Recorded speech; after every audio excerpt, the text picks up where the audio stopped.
এখনকার মানুষ রেস্টুরেন্টে যাওয়ার সময় একটাই মোটো থাকে তাদের, যে খাওয়া যেমন তেমন হোক, রেস্টুরেন্টের ছবি ভালো আসতে হবে। তো এরকম একটা ক্যাফের ব্যাপারে আজকে তোমাদের সাথে কথা বলবো।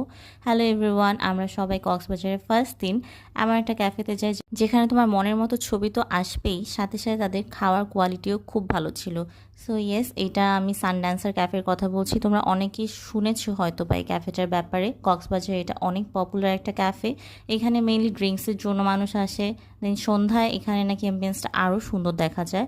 আমরা গিয়েছিলাম লাঞ্চ করতে, কারণ আমরা 4টা পর্যন্ত প্রায় জাস্ট সকালের ব্রেকফাস্ট করে থাকা, ডাইরেক্ট আমরা লাঞ্চের জন্য যাই। সেখানে গিয়ে এত ভালো লাগে ওদের পুরা ইন্টেরিয়র, তোমরা যদি খেয়াল করো তাহলে দেখবা যে উডেন টেক্সচারে করা। সো এটা দেখতে আসলেই ভালো লাগছিল। আর আমরা যেহেতু প্রচণ্ড গরমের দিনে গিয়েছিলাম, বাট ওদের উডেন যে ইন্টেরিয়র সেটার জন্য একদমই গরম ফিল হচ্ছিল না। এগুলো তো গেল ওদের ইন্টেরিয়রের কথা।